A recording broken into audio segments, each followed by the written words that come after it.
What up? What up? What is good, y'all? Welcome back to Instant Replay Daily. It's your boy ACS. It's Monday.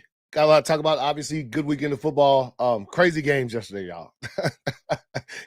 Crazy games to say the least. A lot of things happened. Some injuries out there to get to. Also, as I look at, my picks were bad. Picks were bad, just like normal.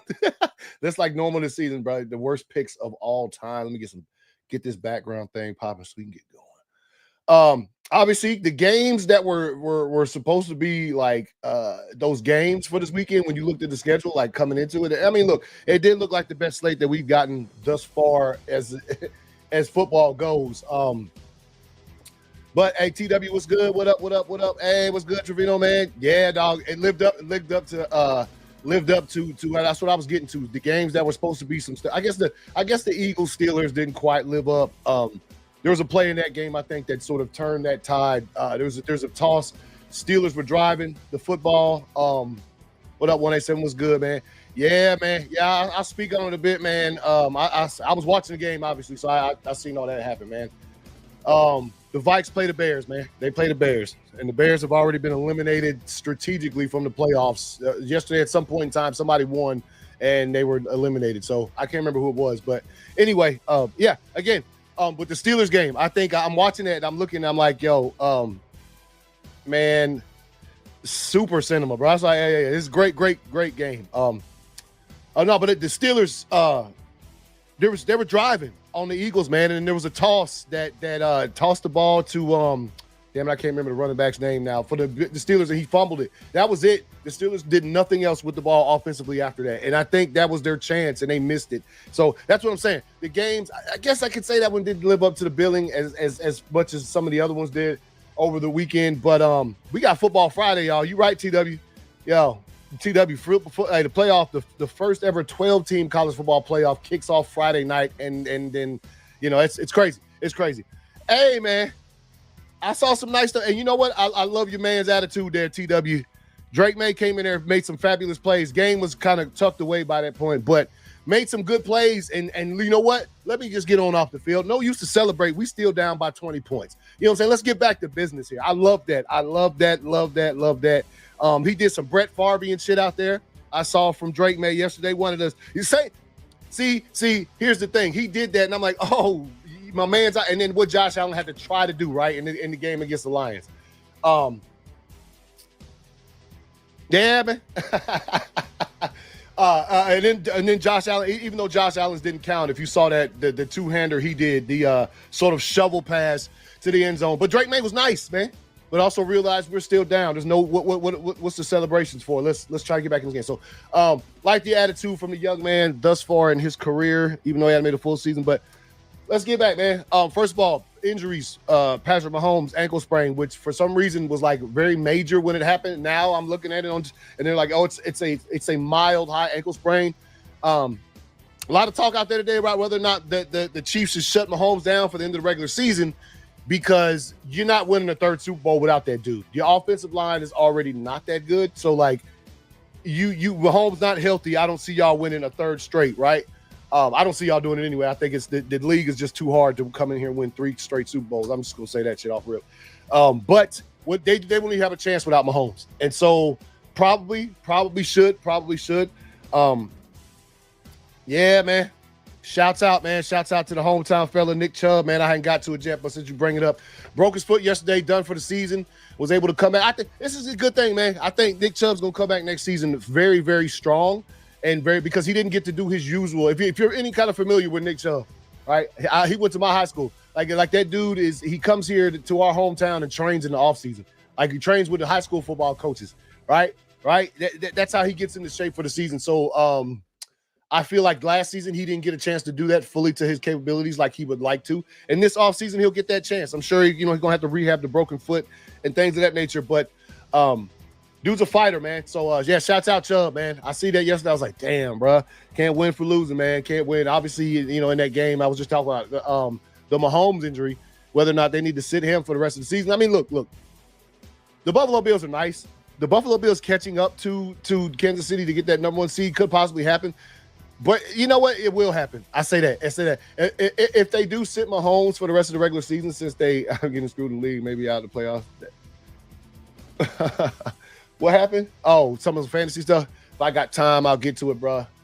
I hadn't even looked. My team's losing. I am down at the bottom of the league. So I've been there since the beginning of the season. So hey man, welcome to it. Some more injury news. Running back from the Lions, right?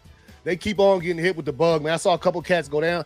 Hey man, they got to chill too, man. I swear to God, I was watching it on as I flipped through Red Zone to try to catch up on some of the other games.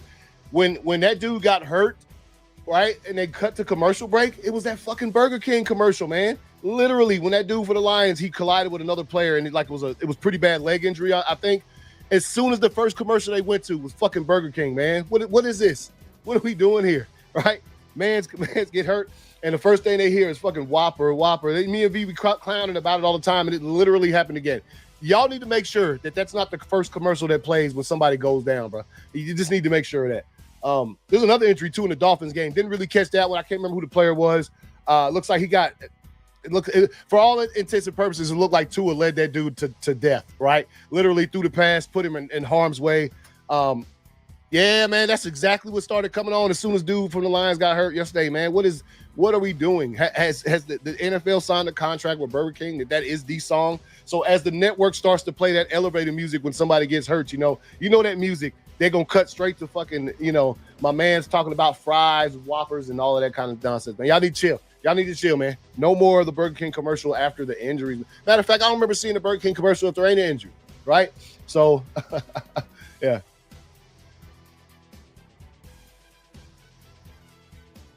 Yeah, that's the dude. That's what I'm talking about, man. He collided with a guy and got hurt his leg, man. And so, like, yeah. Bro, I'm telling you, man. As soon as I hit you up, man, as soon as it happened, I said, hey, man, I know I must be mistaken, but did they play this right after it? So I'm serious. After this Lions dude. All right, bro. But yeah. Injuries, man. Again, like a running back from Montgomery, part of that two-man tag team out too for the Lions. So that's a lot of injuries on them, man. It's gonna be tough to see how this thing winds down for them with just a few games left in the season. Speaking of injuries, yeah, man. Crosby, man, he went ahead and shut it down. I bet he hated to do so, man, but it's probably better for the future of his play. And so you need 8 points from tonight from who, man? Oh, you got yeah, man. Hey, chill. Hey, yeah, Crosby, man, decided to shut it down. I'm sure he didn't want to, but I guess it's best for his future and the future of that team to go ahead and shut that thing down, have that surgery. You know what I'm saying? Go ahead and handle that business. And are you talking about you need that from Brock Bowers tonight? He gonna get that. He'll get that. Yeah, respect. Yeah, no, I got it. And that's probably bodes well for Kirk Cousins tonight.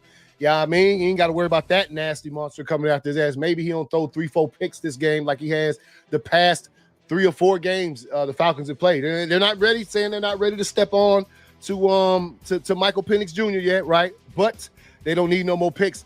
You got a choice to make. If you keep throwing the picks, you got to do something. You can't just say, Kurt, now we're going to tell you one more time, no more of these picks. You got to be like, yo, here's this bench, Michael Penix, since we know we're hurting. Because look, man, the Buccaneers are only widening the gap, right? The Falcons for the entire season up until like 2 games ago were leading the NFC South, looking like they're going to wrap that thing up, hit the playoffs, and then they started losing games, and the Bucs have caught them back up, and now they're 2 games ahead of them, right? So, and the Bucs ain't slowing down. Did you see what they did yesterday? And then some of these games, man. By the way, the Niners, hey, man, I like to clown on the Niners a lot because obviously I'm not a Niners fan, right? Much respect for the team, though. They always got nice teams, right? Great players and shit, but they have been faltering as of late with their own sets of injuries and things of that nature. So it's funny, right? People who don't like them, they're gonna. I did see them. They did do something. I've seen what they did. Something very, very intelligent with the suspension of Devondre Campbell, right? The dude walked off the field Thursday night game, didn't quit on his teammates or whatever you want to call it. They want to say you don't know what the man got going on behind the scenes. I'm gonna say, if you agree to step on the field and lace him up, there's nothing else, right? Dan, you started Winston, bro? Man, bro. Oh man.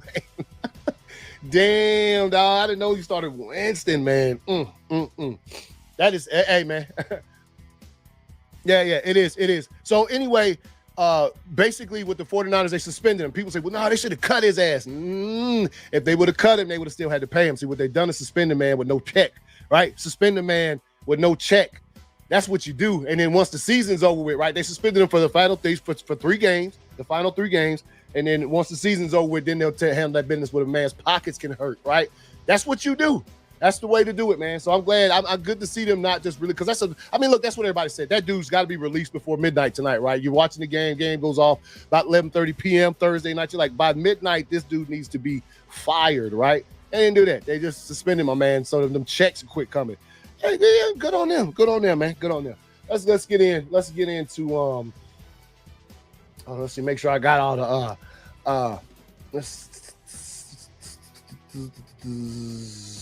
all right, Saquon Barkley leads the Pro Bowl voting. Okay. Again, with that Steelers game, man, I think they did pretty good work with Saquon. He only had like 60, 70 yards rushing, which is, if you hold him to that, ain't nobody else did that this season, right? So I think they did well. I just think that fumble cost them dearly. They had an opportunity there to probably put at least 3 on the board. They were down in that side on Philadelphia side of the field and weren't able to sort of secure that toss.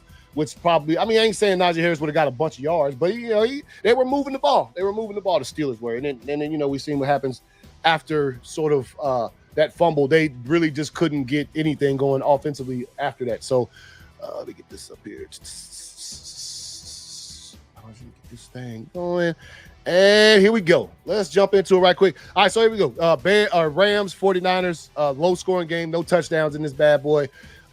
Rams just came to play. Like I said, 49ers had some issues, and then the dude walking off the field is not going to help your situation by any stretch of the imagination. But, look, the Rams, man, Seattle, they needed that game against us last night. And, of course, I'll get to it in a second. We sort of handled them. And so now the Rams, man, the Seattle still got the number 1 spot. They still are in the playoffs with the no, you know what? I think they're out.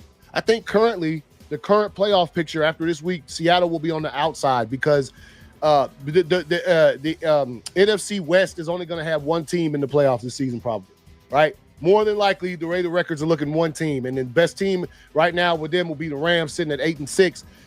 So are Seattle is too, but I think the Rams got one up on them, so the Rams would take their spot right as of right now. So what's happening there? All right, Cowboys Panthers. Look, man, this is the first game in a couple seasons that over 2 seasons that the Carolina Panthers were favored. Right, and I think that messed with him just a bit because we had been talking on this show about Bryce Young and sort of how he has been playing as of late, improving. Right, I like to see the young man improve. You know what I'm saying? Even though he played for Alabama, once you get to the pros and I see what kind of adversity he's been dealt since he's been in the league, sort of getting picked first, and then the Texans picking Stroud and everybody talking trash. See, the Texans made the right pick. I don't know if they made the right pick or not, because if C.J. Stroud had went to Carolina, I think he would have had the same sort of rookie season that Bryce Young did, right? So we can call those. That's just my thoughts on the matter, considering how much better of a team around him there was in Houston as opposed to Carolina. But anyway, I digress. Bryce Young doing very well. Let me give some water, y'all. Apologies. Damn. Ice cold water, bro. You cannot beat it. It's delicious. Unless you go to the Chargers, hey man.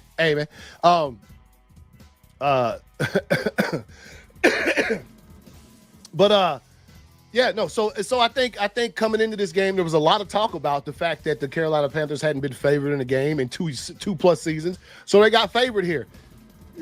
Now, while I don't think Carolina made too much of a bigger deal about it, the media sure did. People like us who like to talk about it.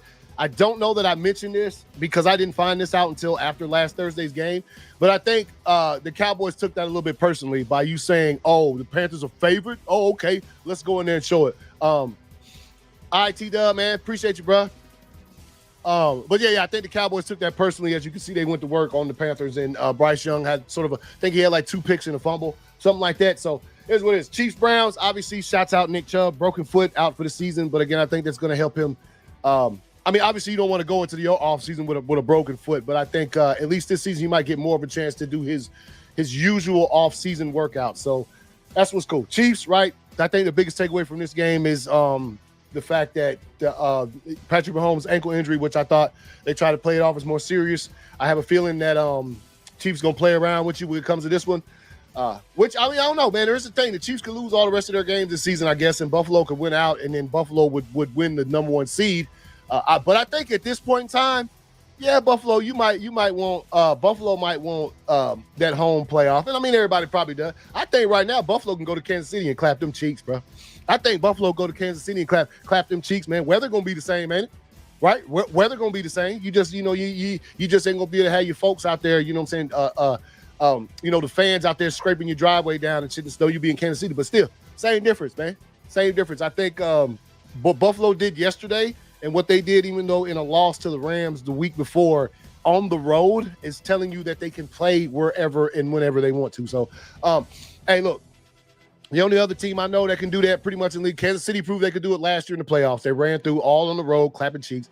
The Detroit Lions could do that shit. I've seen them go on the road a few games in this sort of streak that they've been on as playing good football the last couple seasons. They've been someplace. They came to Lambeau this year when it was cold and rainy, and we looked like we didn't belong there, right? So yeah, there's a couple teams out there that can play in any given scenario, any given situation, I think, on a Sunday. And I think it doesn't matter to Buffalo whether or not they get the number 1 seed. I think they can still go to Kansas City and clap. Especially, man, I'm telling you, Kansas City's offensive line is not good, bro. Every single play that I've seen from the Kansas, and I didn't get to watch the game 2 minutes yesterday, because I was more so watching the other games that were on. Every single time I look, Patrick Mahomes running for his life. So, hey, y'all, listen to the music just a second. Y'all give me just a second. I apologize.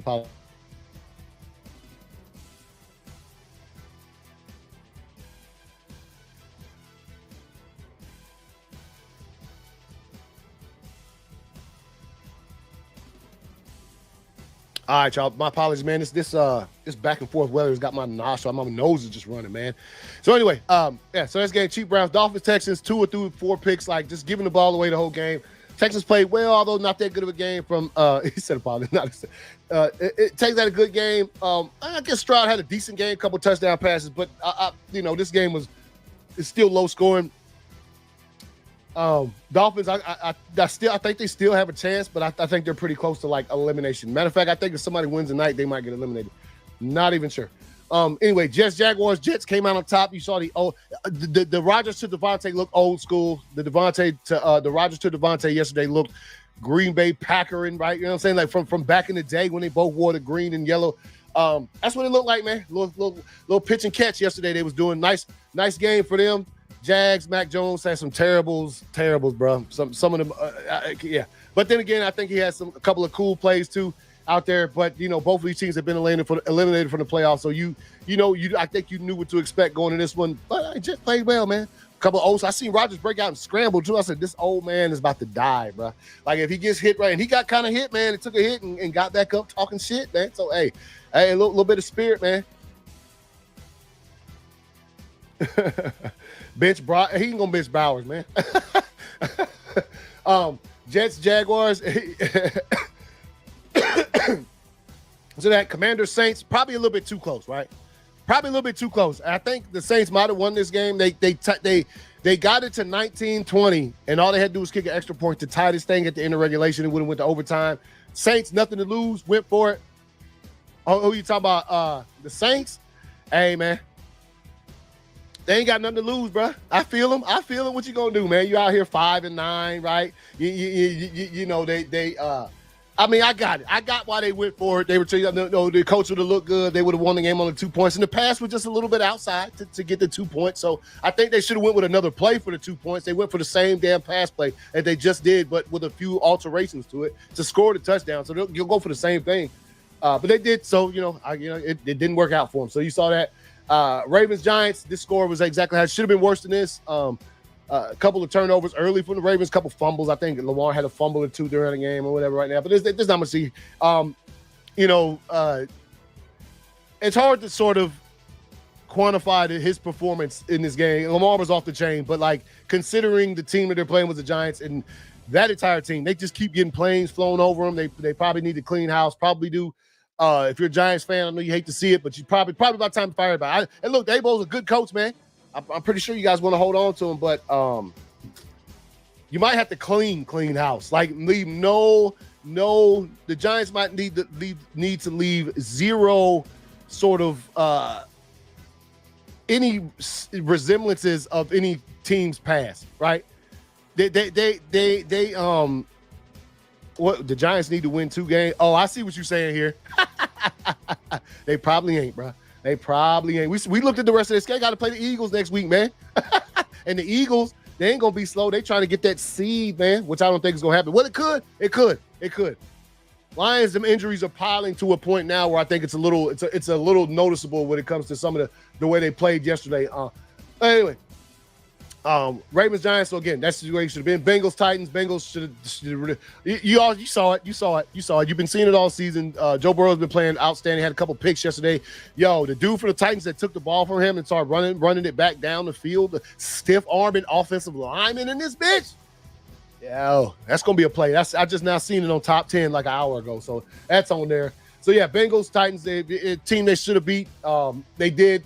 Too bad it looks like as though they still might. They're still in here. They hadn't been eliminated yet, but I got a feeling it's going to be sooner rather than later. Patriots, Cardinals, like I said, I saw some good things from Drake May. Saw some good things from Cardinals. Obviously, a couple good sacks on Kyler Murray, man. Couple players that held their ground and sort of in space tackles on Kyler Murray, which is good shit there because that dude is elusive and he's little and he's fast as hell and all of that kind of shit. So.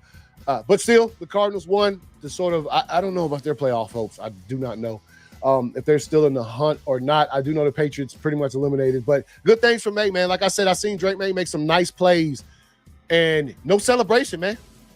You down by 20 points. Why you celebrating after touchdowns, man? You know what I'm saying? So I get it. I seen the attitude. He had a nice shovel pass that sort of scored a touchdown when the defender came up. Nice decision-making abilities right there because he was going to just get pushed out of bounds, and he scored a touchdown off it. He scored a touchdown, dapped his man up, ran on back to the sideline, got his cup of Gatorade, let me look at the tape. Let's move on to the next possession, right?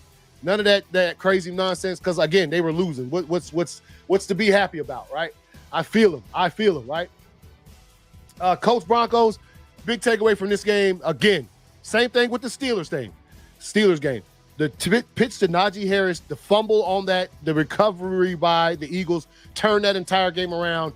The Colts almost was clapping they cheeks, y'all. The Colts were taking them. And then Jonathan Taylor, revered veteran, absolute incredible running back in the league, drops the damn football at the goal line. Now, I'm going to bring this back down just so I can question the audience. I don't know, anybody out there. Why do people still do this? If I'm playing football and I'm thinking to myself, if I score a touchdown, I either want to, keep the ball, maybe give it to one of the kids in the stands, right? If you're a away game, you see one of your hometown fans like, oh, I'm about to reward you for paying $200, $300, $400, $500 for that ticket. I'm going to give you that football, right? Or how about I do something else and just drop it? I don't understand. I've never understood it no matter what level of sport it is, whether it's high school, 6th grade, middle school, professional football, college. Why the hell you want to drop the damn ball when you run into the end zone? Well, I don't understand it, and I never will. It just doesn't even look cool to just be like I don't get it. I don't get it. And I think at this point in time, coaches should be telling players, I'm pulling your ass off the field if you do it. No matter when you drop it, you bring me that ball after you score a touchdown. Every single person on this team, you score a touchdown, you either give it to the fan in the stands or you bring me the ball. Spike it, something. But you better not drop that damn thing crossing the goal line, man. I cannot believe that happened. That turned the game around, man. The Colts were in the Broncos' ass cheeks in that game, and that right there turned it entirely around. And then you see what happened after that. Bam, 31-13 Broncos. Broncos, by the way, continue to sort of have a pretty good season. Pretty good season. All right, biggest game of the day thus far. Not for your boy. My biggest game of the day was last night because my boys were playing. But across the NFL, this was the most talked about. Bills, Lions. Obviously, if you look at the score, incredible. Also, if the Lions would have got that onside kick at the end of the game, your boy might have considered not watching football for the rest of the season, bro. Not a hater thing to say, but when your team is getting those kind of things, dude, they had 2 timeouts. If the Lions would have got that onside kick, they would have probably won because they were only, look at the score. They had almost 6 points. All they needed to do was get down there and just score a touchdown and kick an extra point. They'd have won that thing. And they had 2 timeouts. And at that point in the game, the Lions were moving the ball like, who cares? The Lions were moving the ball. And look, let's be clear. The Buffalo Bills had sort of adapted their defense to how much they were up by, right? They had been more to a prevent sort of defense because, look, you can't lie. The first quarter, the Buffalo Bills was in Jared Goff's face. Couple sacks, and that's one thing that nobody has done this year is just pin their ears back and attack the Lions offense because they're so good, right? They're so good when they get blitzed. They're so good in every situation that nobody has really just tried to just all out, fuck it. Who cares about the back end? Let's just bring as many people as we can to see how it throws the rhythm off. And it worked. It worked. That's why the Bills were up 14-0 before you knew it. And then the Lions started coming back, but every single time. And I think this is what's going to be the difference maker. The Lions offense proved to you yesterday, if you did not know that, those boys are bad.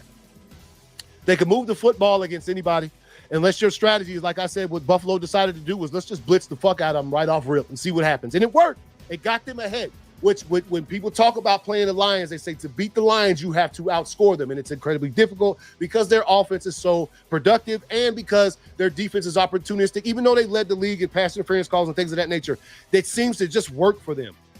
Unless you start losing players after players after player. Yesterday, I don't even fault Dan Campbell for the going for the onside kick. You got to try something. They could not stop Buffalo to save their lives, which is kind of scary considering this is the line. Like they couldn't get one stop on Buffalo the whole game. Not one damn stop, literally. So like what other things you got to throw the kitchen sink at them? Onside kicks, fucking reverses, all the tricks you can come with. And when the Lions started doing some of them trick plays, kind of caught their defense off guard because again, Buffalo had sort of went to this sort of prevent type deal. Later in the game, they were up. They were just trying to protect the lead, and it's hard to do that against the Lions, and they realized that as well. So, look, man, shit happens. But the injury pile up for the Lions, I think it's getting to be sort of palpable at this time. And when you see part of your two-headed running back monster gone for the season, I'm sure that's going to raise some concerns. I don't think that it's going to make it like the Lions are going to like lose the rest of the games for the season. That's definitely not going to fucking happen. But I think it's really because of how mobile the QB is. Yeah, you can't see that when y'all played us last week, the Lions and the Packers. That was part of your defensive strategy, and it worked to a certain extent. You can't do that shit with Josh Allen because that dude is just too much to. It's just too much, man. It's just too much. He can do a lot of different shit. And yesterday, his talents were on full display, as if they weren't already on display this season and the week before, when they played against the Rams. So there it is, man. Good game though. Lived up to the billing, and they played, man. They played. It's just Buffalo right now is pretty rough to beat. And if that was, I think their strategy was to come in here if we can get ahead, because remember, the Lions got the ball first. You stop them from scoring on that one drive, and then if you can score when you get the ball back and you get the ball back at the second half, you've already won. And every time the Lions would make some smooth-ass drive, the long pass play to St. Brown, and you're like, okay, they about to start moving this thing. The Buffalo Bills turn right back around and just score again. It was crazy. I think if you're a Lions fan, I think your main concern, like you were saying, homie, the injuries, but the defensive side of the football is going to be hard because when you get to the playoffs, every single team try to stop Philadelphia Eagles offense when you losing that many players on defense. That's going to be a rough one, man. Yeah, man. I think that was the strategy. I think Buffalo wanted to sort of get ahead. If they could just get ahead of you one possession and not have to punt, then that's what happens, man. Good game. This one also good game, man. It's about halftime when the Bucs say, you know what, let me go ahead and full throttle this thing. Look, man. Falcons, you'll slip up. The Falcons have beaten this. And remember, if you look at the two teams that have beat the Detroit Lions this season, one of them I just talked about. The other one is right here, son. The other one is those Tampa Bay Buccaneers, right? The only two teams. They came to Detroit and did so. So, look, 40-17, when the Bucs get hot and get rolling, Baker Mayfield, Mike Evans, all of these cats, they are formidable, and they will be formidable in the playoffs. I think that the way it's going now, they're probably going to win the South. Even though the Falcons had that wrapped up, I don't see how the Bucs, and Thursday, obviously, we'll take a look at the rest of their schedule. I don't see them slowing down. They're playing really good football right now, and the Chargers had a decent defense this season. Nah, man. And I fully expect also, like the Lions too, both of these offensive coordinators for the Lions and Bucs to be head coaches probably next season. Great play calling and things of that nature. And again, the Bucs, good gracious, man, good gracious. Steelers, Eagles, talked about that already a little bit. I think the Steelers gave that opportunity away with the fumble. Man, they were moving in the right direction, man. They were moving to making that thing a game because I think at the time it was 17-10 or something like that was the score. And yeah, they couldn't do anything after that, right? Matter of fact, I think it might have been 17-13 might have been the score. You know what I'm saying? So I don't know.